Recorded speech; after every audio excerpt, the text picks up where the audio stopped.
Em meio às vastas e férteis planícies da antiga Mesopotâmia, na próspera cidade de Ur dos Caldeus, vivia Abrão, um homem cuja vida pacata estava prestes a ser virada de cabeça para baixo. Sua existência era marcada pela riqueza e pela estabilidade, cercado por sua família e seus extensos rebanhos. Sara, sua amada esposa, e Ló, seu sobrinho, eram figuras centrais em seu cotidiano, tecendo laços familiares que pareciam inquebráveis. Ur, com suas grandes torres e seu vibrante comércio, representava tudo o que era conhecido e seguro. Contudo, a rotina de Abrão foi subitamente quebrada por uma voz, um chamado misterioso que ressoou em sua alma. Não era um sussurro, mas uma ordem clara e inquestionável. Deixar sua terra natal, sua parentela e a casa de seu pai, para um lugar que lhe seria mostrado. A promessa que acompanhava essa ordem era grandiosa.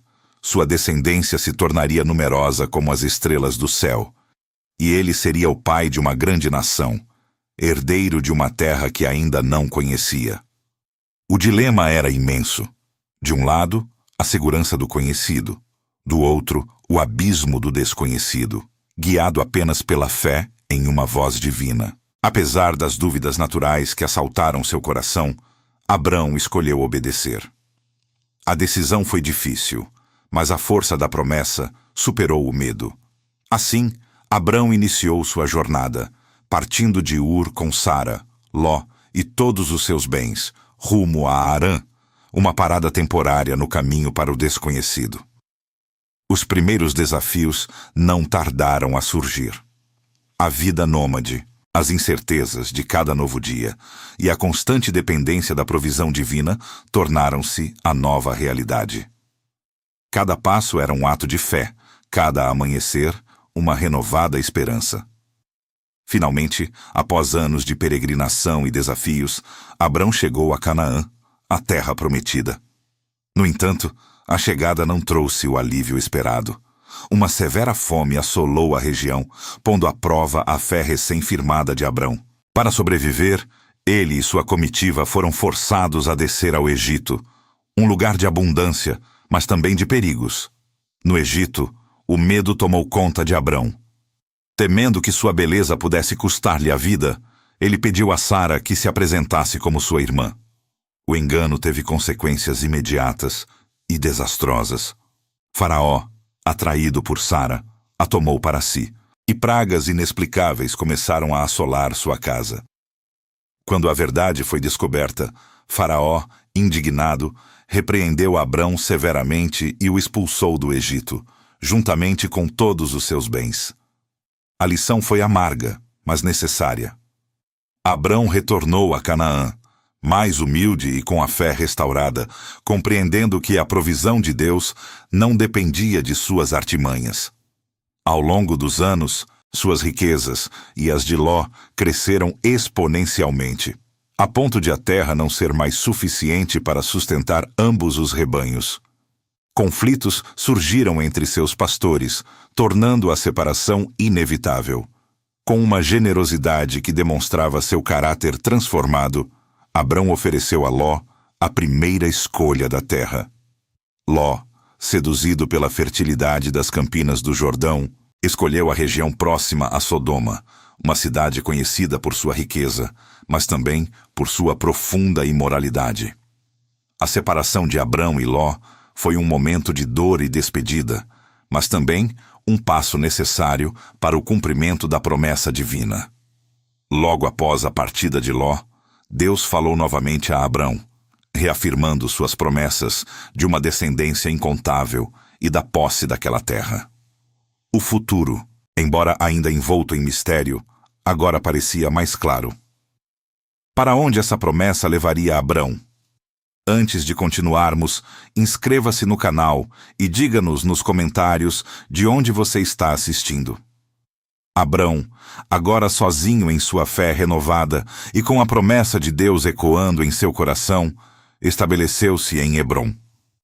Naquele lugar, ele ergueu altares ao Senhor, marcando a terra com sua adoração e reconhecimento da soberania divina. Sua vida tornou-se um testemunho de fé, ancorada na paciente espera pelo cumprimento das promessas. No entanto, a paz em Canaã era frágil. De repente, a tranquilidade foi quebrada por um conflito de proporções épicas. 4 reis poderosos do Oriente, liderados por Quedorlaomer, uniram-se contra 5 reis da região, travando uma batalha furiosa nos vales próximos. O estrondo das armas e o clamor dos homens ecoaram pelas montanhas, e o resultado foi devastador. Ló, que havia escolhido as campinas férteis do Jordão, perto de Sodoma, viu-se envolvido na calamidade. Sodoma e as cidades vizinhas foram saqueadas, e Ló, junto com todos os seus bens e sua família, foi levado cativo. A notícia chegou a Abrão como um golpe, abalando sua recém-encontrada serenidade. Seu sobrinho, seu parente, estava em perigo. Sem hesitação, Abrão agiu. Ele reuniu 318 de seus homens treinados, nascidos em sua própria casa, e partiu em perseguição aos reis invasores. A decisão era audaciosa, quase imprudente, mas a lealdade familiar e a fé em Deus impulsionaram-no. A perseguição foi implacável, culminando em uma vitória surpreendente. Abrão resgatou Ló, recuperou todos os bens saqueados e devolveu a liberdade aos cativos. No seu retorno triunfante, Abrão encontrou-se com Melquisedeque, rei de Salém e sacerdote do Deus Altíssimo. Melquisedeque o abençoou, reconhecendo a mão de Deus em sua vitória, e Abrão, por sua vez, deu-lhe o dízimo de tudo o que havia recuperado, um ato que selou seu reconhecimento da soberania divina sobre todas as coisas. Em seguida, o rei de Sodoma ofereceu a Abrão os despojos da batalha, mas Abrão recusou. Ele não queria que ninguém dissesse que o rei de Sodoma o havia enriquecido, reafirmando que sua prosperidade vinha unicamente do Senhor. Apesar de todas as vitórias e reafirmações da fé, os anos se arrastavam e a promessa de uma descendência numerosa parecia cada vez mais distante. Sara ainda era estéril e a ansiedade corroía o coração de Abrão. Que me darás, sendo eu sem filhos? Ele questionou a Deus em um momento de profunda dúvida. Mas Deus, em sua infinita paciência, reafirmou a aliança. Em uma visão noturna, Deus levou Abrão para fora, pedindo-lhe que contasse as estrelas, se pudesse, e prometeu que sua descendência seria tão numerosa quanto elas. Abrão creu no Senhor, e isso lhe foi imputado como justiça. Para selar essa promessa, Deus estabeleceu uma aliança formal. Abrão preparou animais, partindo-os ao meio, e ao pôr do sol, uma profunda escuridão e um terror caíram sobre ele. Então, um forno fumegante e uma tocha de fogo passaram entre as metades dos animais, simbolizando a presença de Deus na aliança. Naquele momento solene, Deus também revelou a Abrão que sua descendência seria escravizada por 400 anos em uma terra estrangeira, mas depois seria libertada com grandes riquezas. Contudo, a fé de Sara, e até mesmo a de Abrão, era por vezes frágil. A impaciência tomou conta. Sara, desesperada por um herdeiro, sugeriu que Abrão tivesse um filho com Agar, sua serva egípcia. Abrão consentiu, e Agar engravidou. Mas a gravidez trouxe consigo o desprezo de Agar por Sara, gerando um conflito amargo na casa. Sara, sentindo-se humilhada, tratou Agar severamente, levando a serva a fugir para o deserto. Lá, no deserto, o anjo do Senhor encontrou Agar e prometeu que ela teria um filho, Ismael, e que sua descendência seria numerosa. O anjo a instruiu a voltar e se submeter a Sara. Agar obedeceu, e Ismael nasceu, um lembrete constante da tentativa humana de apressar os desígnios divinos. Mais anos se passaram, e o tempo parecia zombar da promessa. Quando Abrão tinha 99 anos, Deus apareceu novamente, mudando seu nome para Abraão, pai de muitas nações, e o de Sarai para Sara. Naquele encontro, Deus fez a promessa mais surpreendente de todas. Sara, em sua velhice, daria à luz um filho. Abraão riu, incrédulo, e Sara, ao ouvir a promessa feita pelos 3 anjos que visitaram sua tenda, riu secretamente, cética e descrente. Terei eu ainda este prazer, sendo já velha e meu senhor bem idoso, pensou ela. Mas os anjos perguntaram: há alguma coisa impossível para o Senhor? Antes que o milagre se concretizasse, Abraão intercedeu por Sodoma e Gomorra. Ao saber do plano de Deus de destruir as cidades por sua grande iniquidade, Abraão negociou com o Senhor, pedindo que poupasse as cidades se houvesse um certo número de justos. Sua compaixão e ousadia na intercessão revelaram a profundidade de seu relacionamento com Deus. Apesar de seus esforços, a justiça divina prevaleceu, e Sodoma e Gomorra foram destruídas. Ló e suas filhas foram salvos, mas a esposa de Ló, ao olhar para trás, transformou-se em uma coluna de sal. Em meio a toda essa sequência de eventos, a promessa divina se aproximava da realização. Aos olhos humanos, era impossível, mas a palavra de Deus não falharia. Sara, agora, estava grávida. O riso de descrença logo se transformaria em um riso de alegria e gratidão. O riso de descrença de Sara finalmente se transformou em um riso de pura alegria e gratidão. O milagre havia acontecido. Contra todas as expectativas e contra toda a lógica humana, Sara, em sua velhice, deu à luz um filho a Abraão. Eles o chamaram Isaque, que significa ele ri. Um testemunho vivo da promessa divina e da fé que, por vezes vacilante, havia prevalecido. Aquele nascimento não era apenas o cumprimento de uma promessa, mas a confirmação da aliança, a semente da grande nação que Deus havia jurado levantar. A alegria encheu a tenda de Abraão. Quando Isaque foi desmamado, uma grande festa foi organizada para celebrar o crescimento do herdeiro. No entanto, a felicidade era turva por uma tensão crescente. Ismael, o filho de Agar, que agora era um adolescente, zombava de Isaque. Era um riso que não vinha da alegria, mas da inveja e do desprezo. Sara, observando a cena, sentiu-se ultrajada. A presença de Ismael e Agar representava uma ameaça à herança de seu filho. Com veemência, ela exigiu que Abraão os expulsasse. A exigência de Sara partiu o coração de Abraão. Ismael era seu filho, seu primogênito, e a ideia de mandá-lo embora com sua mãe era uma tortura para ele. Sua alma se contorcia em agonia pela difícil decisão que se apresentava. Mas Deus interveio, falando a Abraão e confirmando as palavras de Sara. Ele deveria obedecer à sua esposa, pois a linhagem da promessa, a descendência através da qual a aliança seria estabelecida, viria unicamente de Isaque. Embora doloroso, o destino de Ismael também estava sob os cuidados divinos. Naquela manhã, com o coração pesado e a alma em prantos silenciosos, Abraão deu a Hagar pão e um odre de água e a despediu junto com Ismael. A cena era dramática. Uma mãe e seu filho banidos para o deserto de Berseba, um lugar inóspito e cruel. Logo, a água acabou e o desespero tomou conta de Hagar. Ela colocou Ismael debaixo de um arbusto e afastou-se, pois não suportava ver seu filho morrer de sede. Seu grito de angústia ecoou pelo deserto, um lamento de mãe em desespero. Mas Deus ouviu a voz do menino. O anjo do Senhor chamou Hagar do céu, assegurando-lhe que Deus tinha ouvido o clamor de Ismael. Abriu os olhos de Agar e ela viu um poço de água. A intervenção divina salvou-os e Ismael cresceu, tornando-se um hábil arqueiro. Ele viveu no deserto de Parã, e sua mãe providenciou para que ele se casasse com uma mulher da terra do Egito.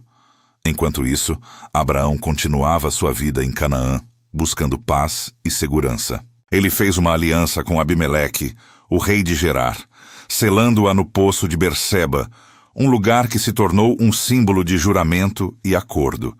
A vida de Abraão parecia estabilizada, suas promessas cumpridas, seu filho Isaque crescendo forte. Mas o Senhor ainda tinha um teste final em mente, uma provação que transcenderia tudo o que Abraão havia enfrentado antes. Deus chamou Abraão e pediu o inimaginável. Toma agora teu filho, teu único filho, Isaque, a quem amas, e vai-te à terra de Moriá, e oferece-o ali em holocausto, sobre uma das montanhas que eu te direi. O conflito interno de Abraão deve ter sido avassalador. A promessa de uma descendência numerosa dependia de Isaque, e agora Deus pedia que ele sacrificasse o próprio filho. Como poderia Deus cumprir sua palavra se Isaque morresse? A fé de Abraão foi esticada ao seu limite. Contudo, sua obediência foi silenciosa e imediata. Sem questionar, sem hesitar visivelmente, Abraão levantou-se de madrugada, preparou o jumento, levou 2 de seus servos e seu filho Isaque, e partiu para o lugar que Deus indicara. A jornada de 3 dias foi marcada por um silêncio pesado. Cada passo era uma tortura para a alma de Abraão. Isaque, inocente e alheio ao destino que o aguardava, provavelmente conversava com o pai. Mas Abraão carregava um peso que só ele podia suportar. No 3º dia, ao avistar o Monte Moriá ao longe, Abraão disse aos servos que esperassem, enquanto ele e Isaque iriam adorar. Isaque, carregando a lenha, perguntou a Abraão: Meu pai, eis o fogo e a lenha, mas onde está o cordeiro para o holocausto? A resposta de Abraão, proferida com uma fé que desafiava a lógica, ecoou na paisagem. Deus proverá para si o cordeiro, meu filho. Chegando ao topo do monte, Abraão construiu o altar com suas próprias mãos. Com uma dor indizível, ele amarrou Isaque, seu filho da promessa, e o colocou sobre a lenha no altar. A cena era de partir o coração, um pai prestes a sacrificar o que mais amava. Quando Abraão ergueu a mão, segurando o cutelo, no clímax da tensão, o anjo do Senhor interveio, chamando-o do céu. Abraão, Abraão, não estendas a tua mão sobre o moço, e nada lhe faças. Porquanto agora sei que temes a Deus, e não me negaste o teu filho, o teu único. Abraão olhou ao redor e viu um carneiro preso pelos chifres num matagal. Foi a provisão de Deus, o substituto que o próprio Senhor havia providenciado. Isaque foi salvo, e o alívio e a alegria inundaram o coração de Abraão. Naquele lugar, ele chamou o monte de Jeová-Jiré, que significa o Senhor proverá. A bênção foi reafirmada. Deus jurou por si mesmo abençoar Abraão abundantemente, multiplicar sua descendência, como as estrelas do céu e a areia da praia, e que por meio dela todas as nações da terra seriam abençoadas, por causa de sua obediência. A fé inabalável de Abraão foi reconhecida. Ele havia provado sua lealdade a Deus acima de tudo. De volta para casa, a família foi reunida, mas a vida continuou a trazer seus desafios. Sara, a mulher que havia dado à luz, o filho da promessa, morreu aos 127 anos. Abraão lamentou profundamente sua esposa amada e comprou a caverna de Macpela, em Hebrom, dos filhos de Hete, como seu primeiro pedaço de terra prometida para sepultá-la. Com Sara sepultada, Abraão, já idoso, tinha uma última grande tarefa: encontrar uma esposa para Isaque, seu herdeiro. Com Sara sepultada, Abraão, já idoso, tinha uma última grande tarefa: encontrar uma esposa para Isaque, seu herdeiro. Ele chamou seu servo mais antigo e confiável, o mordomo de sua casa, e o fez jurar pelo Senhor, o Deus dos céus e da terra, que não tomaria para Isaque uma mulher das filhas dos cananeus, entre os quais vivia. Em vez disso, o servo deveria viajar de volta à terra natal de Abraão, a sua parentela, para lá encontrar uma esposa para seu filho. O servo, preocupado com as implicações de Isaque não querer ir, perguntou se deveria levar Isaque de volta àquela terra. Abraão foi enfático. Isaque jamais deveria retornar à terra de onde ele havia saído, pois a promessa de Deus era que a descendência possuiria Canaã. Deus enviaria seu anjo adiante do servo para garantir que a missão fosse bem-sucedida. Assim, o servo partiu, levando consigo 10 camelos carregados com os melhores presentes de seu senhor, joias de prata e ouro, vestes finas e outros objetos de valor. Ele viajou até Mesopotâmia, a cidade de Naor, onde a família de Abraão ainda residia. Ao chegar perto da cidade, ao cair da tarde, hora em que as mulheres saíam para tirar água, o servo fez os camelos ajoelharem-se junto a um poço. Ali, ele elevou uma oração sincera a Deus, pedindo um sinal. Ele suplicou que a mulher que viesse tirar água e, ao ser solicitada a dar de beber, oferecesse não apenas a ele, mas também a seus camelos, fosse a escolhida por Deus para Isaque. Mal havia terminado sua oração, quando Rebeca, filha de Betuel, filho de Milca, mulher de Naor, irmão de Abraão, saiu com um cântaro sobre o ombro. Ela era de formosa aparência, uma virgem, e desceu ao poço, encheu seu cântaro e subiu. O servo correu ao seu encontro e pediu: "Peço-te, deixa-me beber um pouco de água do teu cântaro." Rebeca respondeu prontamente e com generosidade: "Bebe, meu senhor." E apressou-se em baixar o cântaro à mão e dar-lhe de beber. E não satisfeita, acrescentou: "Também tirarei água para os teus camelos, até que todos tenham bebido o suficiente." Ela esvaziou rapidamente seu cântaro no bebedouro e correu novamente ao poço para tirar mais água, fazendo isso para todos os 10 camelos.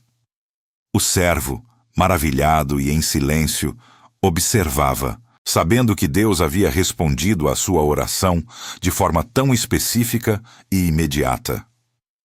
Quando os camelos terminaram de beber, o servo pegou um pendente de ouro e 2 pulseiras de ouro, e as deu a Rebeca, perguntando de quem era a filha, e se haveria lugar na casa de seu pai para ele e seus companheiros passarem a noite.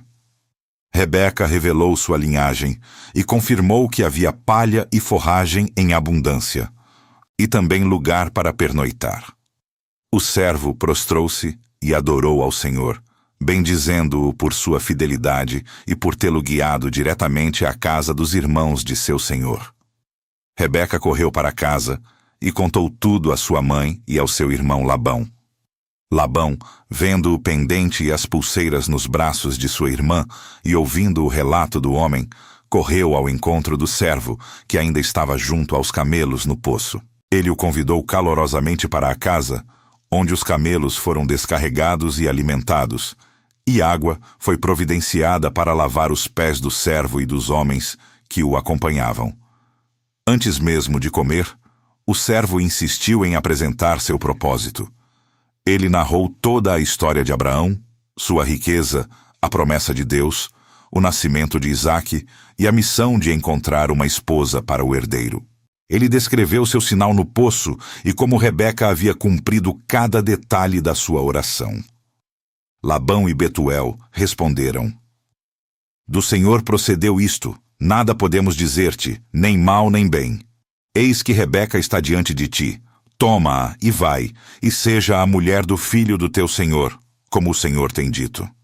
A decisão, no entanto, era de Rebeca. Quando perguntaram se ela queria ir com o homem, ela respondeu com uma simplicidade e uma fé notáveis: "Irei."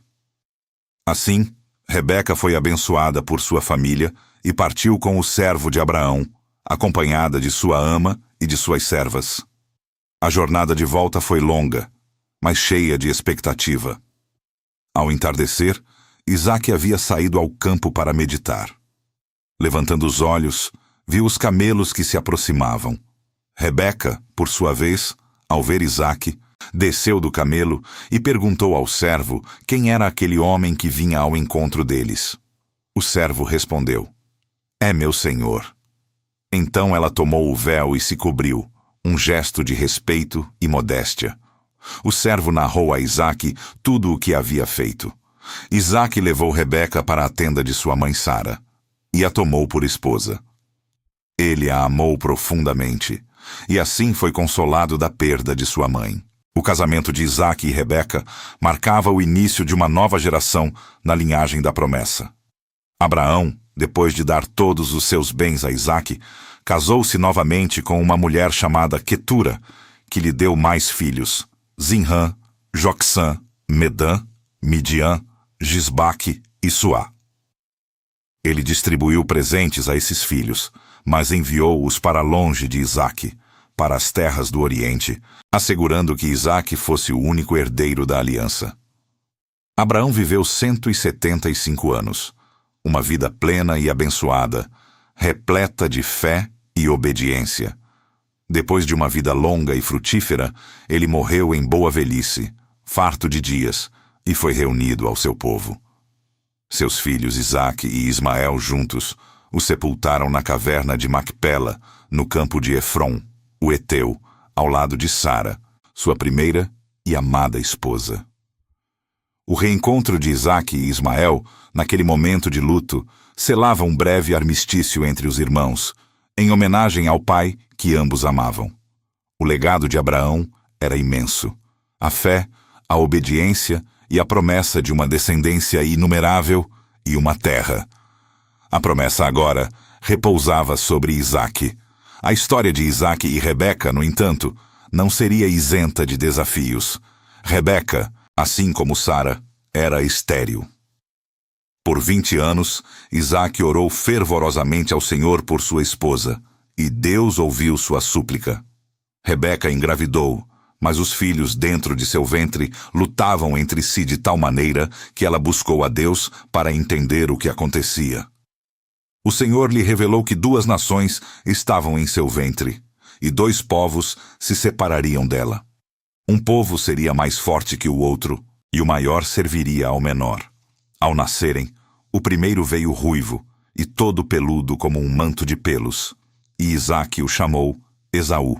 Depois veio seu irmão, segurando o calcanhar de Esaú, e por isso foi chamado Jacó.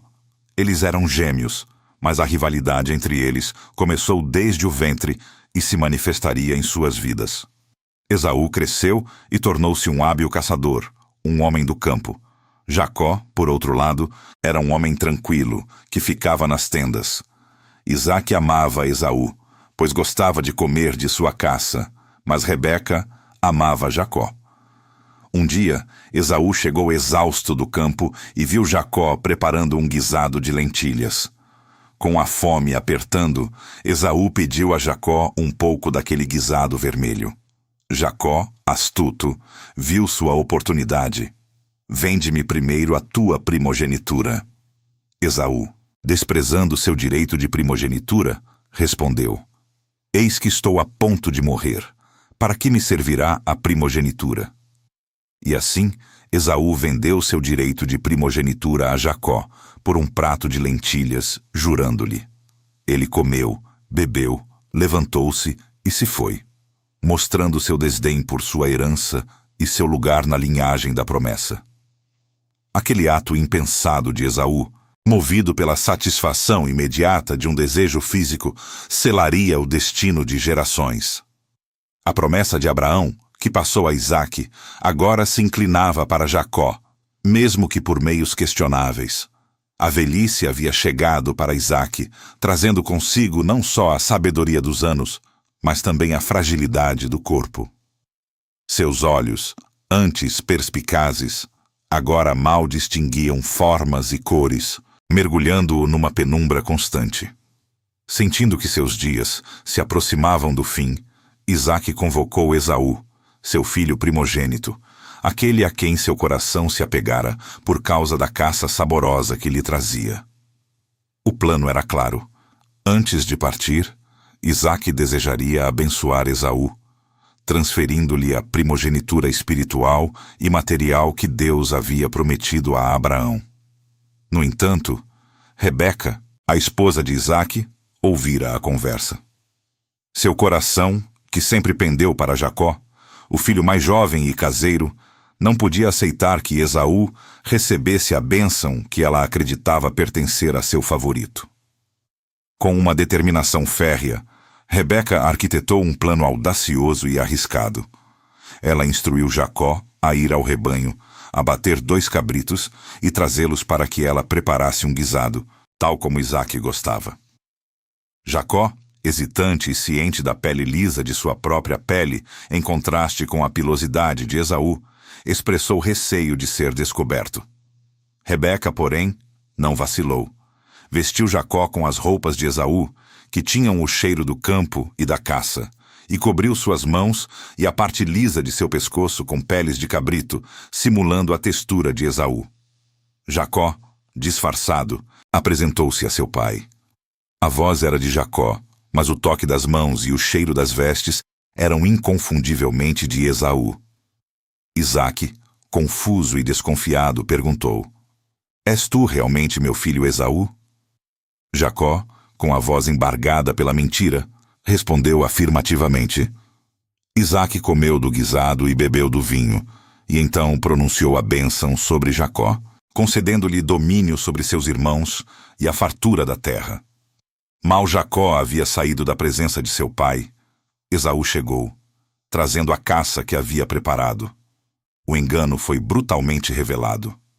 Isaque tremeu violentamente ao perceber que havia sido enganado e que a bênção irrevogável já havia sido dada.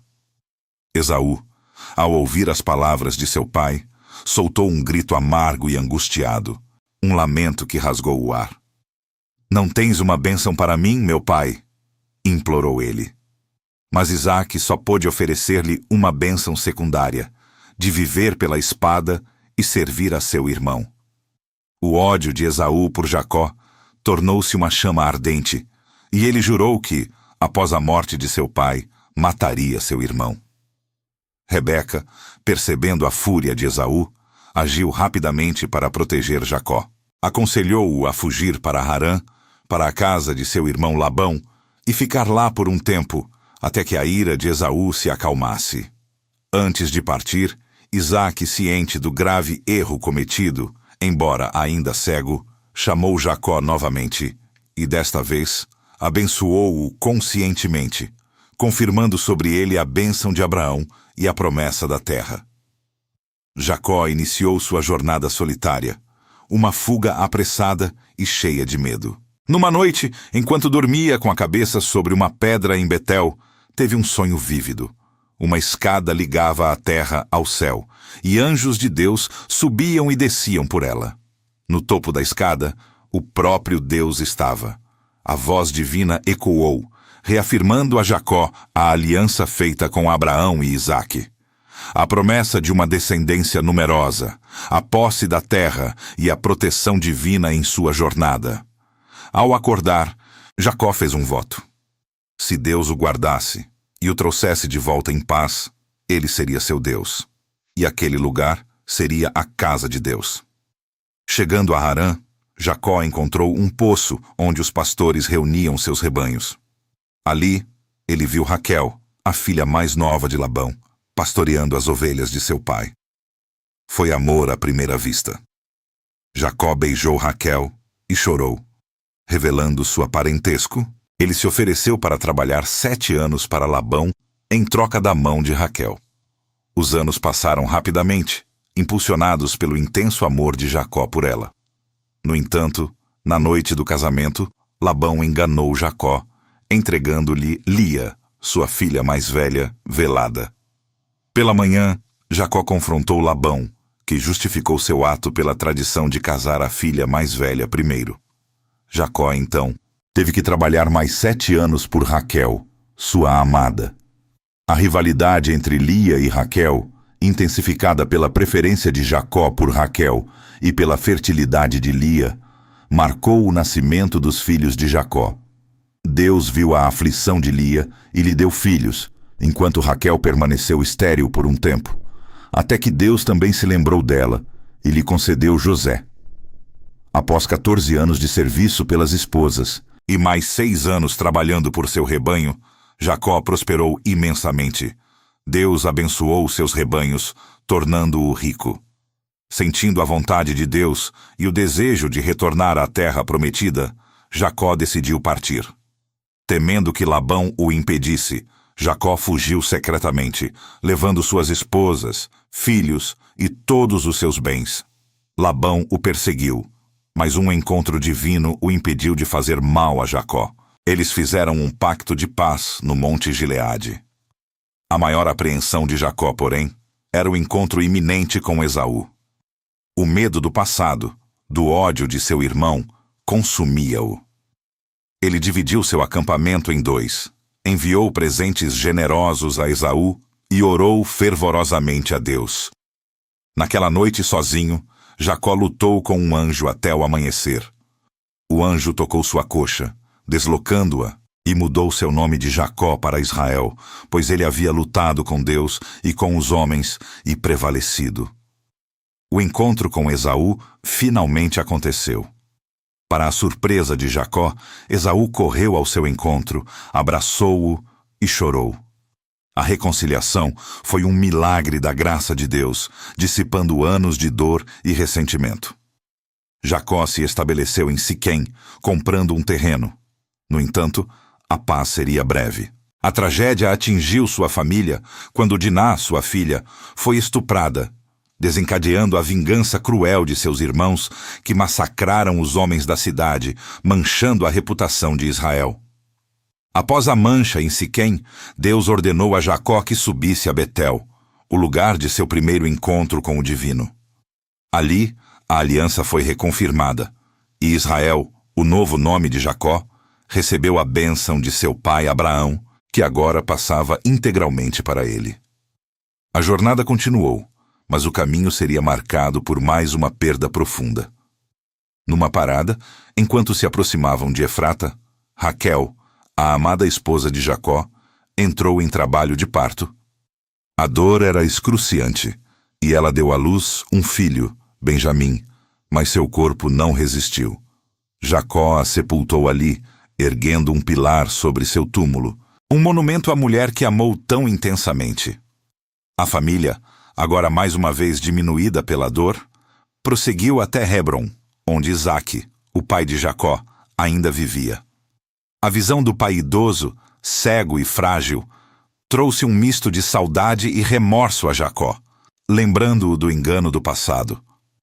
Eventualmente, Isaque se juntou a seus antepassados.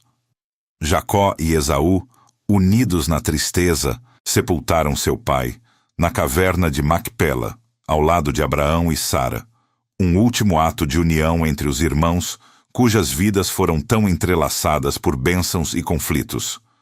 Com Isaque sepultado, a prole de Jacó, os 12 filhos que dariam origem às 12 tribos de Israel, cresceu e se desenvolveu. Entre eles, José, o filho de sua amada Raquel, era o favorito inconteste. Jacó demonstrava esse favoritismo abertamente, presenteando José com uma túnica colorida, um símbolo de sua preferência. Essa distinção, somada aos sonhos de José, nos quais seus irmãos e até seus pais se curvavam a ele, alimentou um ódio profundo e crescente entre os irmãos. A inveja e o ressentimento culminaram num complô brutal. Enquanto pastoreavam, os irmãos de José o capturaram. A ideia inicial era matá-lo, mas Rúben, o mais velho, interveio, sugerindo que o jogassem numa cisterna vazia. Contudo, em um ato de crueldade calculada, os outros irmãos o venderam como escravo a mercadores ismaelitas que passavam, e José foi levado para o Egito. A Jacó foi apresentada a túnica de José, rasgada e manchada de sangue de animal, fazendo-o acreditar que seu filho amado havia sido devorado por uma fera. O sofrimento de Jacó foi imenso, uma dor que o acompanharia por muitos anos, uma ferida aberta em sua alma. Longe de sua família, no Egito, José enfrentou provações, foi injustamente preso, mas a providência divina o acompanhava. Através de sua capacidade de interpretar sonhos, ele ascendeu de escravo a governador, o segundo homem mais poderoso do Egito, preparando a nação para uma fome que se abateria sobre toda a terra. A fome, prevista por José, chegou e atingiu Canaã severamente. Os irmãos de José, sem saber que o poderoso governador egípcio era seu irmão, viajaram ao Egito em busca de alimento. Os encontros iniciais foram cheios de tensão e testes, onde José, de forma astuta, testou o caráter de seus irmãos, observando se haviam mudado. Finalmente, ele se revelou a eles, e a emoção do reencontro foi avassaladora. Jacó, que acreditava que José estava morto, foi trazido ao Egito, e a família se reuniu, um milagre de reconciliação e redenção. Já em seus últimos dias, Jacó, agora Israel, abençoou seus filhos, proferindo profecias que delineavam o futuro das 12 tribos. Ele foi sepultado com seus antepassados na caverna de Macpela, um testemunho silencioso da fidelidade de Deus. José, por sua vez, também viveu uma vida longa e abençoada no Egito. Antes de sua morte, ele fez seus irmãos jurarem que, quando Deus os tirasse do Egito para a terra prometida, levariam seus ossos consigo. Assim, o cumprimento da promessa a Abraão se manifestava. Sua descendência, que um dia foi apenas um homem solitário, tornou-se uma grande nação, vivendo na segurança do Egito, aguardando o tempo de retornar à terra que Deus havia prometido. A fidelidade de Deus, através das gerações, foi inabalável, provando que suas promessas são eternas.